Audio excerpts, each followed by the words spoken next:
Bismillahirrahmanirrahim. Assalamu alaykum warahmatullahi ta'ala wabarakatuh. Daawadayaal ku soo dhawaada wararka habeenimo ee xogta ciyaaraha oo aan ku soo qaadan doono wararkii ugu dambeeyay dhanka isboortiga haddii ahaan lahayd dhinaca suuqa kala qaadashada ciyaartoyda iyo sidoo kale UEFA oo ku dhawaaqday ciyaartoyda u sharaxan ciyaaryahanka toddobaadka ee Champions League iyo warar kale ayaad kula soo doontaan.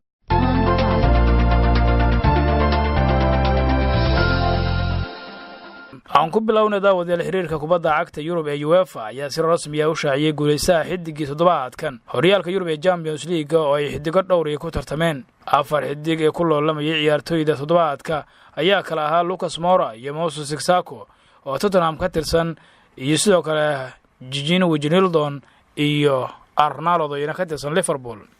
Lucas Moura ayaa toddobaadkan soo saaray finalka Champions League 45 daqiiqo gudahood kooxdiisa iyadoo 3 gool u dhaliyay. Wijnaldum ayaa isaguna bandhig la yaab leh sameeyay waxaana uu markaasi u suura geliyay kooxdiisa Liverpool in ay soo laabasho la yaab leh ay sameeyso Barcelona ku reebto semifinalka. Alexander Arnold iyo Moses Sissoko oo Liverpool iyo Tottenham ka wada tirsan ayaa iyaguna bandhig adag sidoo kale ku soo bandhigay ciyaarahaasi iyagoo kooxooda caawiyay. Haddaba UEFA ayaa si rasmi ah ugu dhawaaqday in Lucas Moura uu yahay ciyaaryahanka toddobaadka ee Champions League kadib markii 3 gool oo 45 daqiiqo gudahood ku dhaliyay oo kooxdiisa ugu soo saaray finalka Champions League.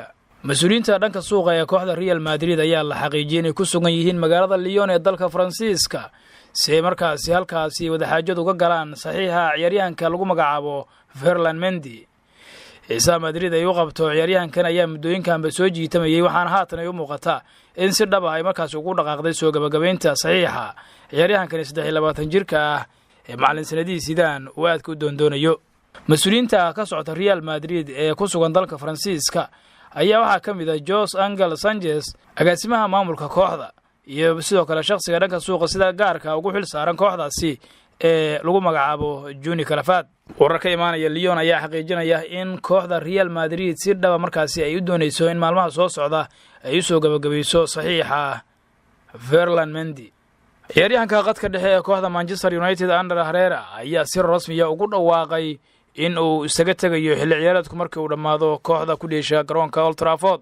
suuqa xorta ah ayuu ku bixi doonaa Ander Herrera isla markaana waxa la xaqiijiyay in kooxo dhowr ah ay doonayaan.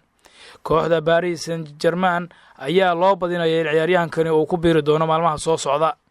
Manchester United ayaa page-keeda ay ku leedahay Twitter-ka waxa ay soo dhigtay a goodbye message from Ander Herrera oo markaasi ula jeedo fariin maca salaamayna oo idinkaga timid Ander Herrera.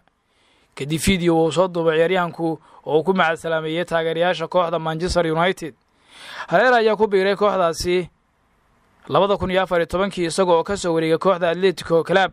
qaran ahaan waxa uu markaasi u dhashay dalkaasi Spain waxaana uu ka dheelaa qadka dhexe waa ciyaaryahan spirit badan isla markaana ay inta badan Manchester United qadkeeda dhexe ay ku duusho laakiin waxa uu qayb ka noqday nadiifinta macallin Ole Gunnar Solskjaer uu ka wado garoonka Old Trafford oo markaasi ku dhawaaqay in ciyaartoy badan uu ka diri doono garoonka.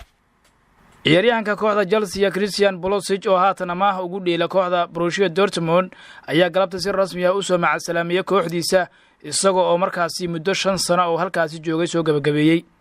taageerayaasha faraha badan ee garoonka Borussia Dortmund ee ku dheesho ciyaarta ka daawanayay ayuu Pulisic u sheegay markaasi in isagoo oo markaa qalbiga kala jira uu leeyahay bye bye oo uu soo maca salaameeyay isla markaana uu markaa ku soo jeedo dalka Ingiriiska iyo garoonka kooxda Chelsea ee Stamford Bridge. Chelsea ayaa xilli ciyaareedkii la soo dhaafay ciyaaryahankani waxa ay ku soo qaadatay lacag gaaraysa 62 milyan oo gini iyadoo oo markaasi kala wareegtay kooxda Borussia Dortmund. waa ciyaaryahan 20 sano jir u dhashay dalkaasi Mareykanka waxa uu ka dheelaa garabka bidix isla markaana waxa uu leeyahay saameyntiisa. garoonka Stamford Bridge ayuu dabcan ka dheeli doonaa xilli ciyaareedka soo socda Christian Pulisic oo soo maca salaameeyay kooxdiisa iyo taageerayaasha Borussia.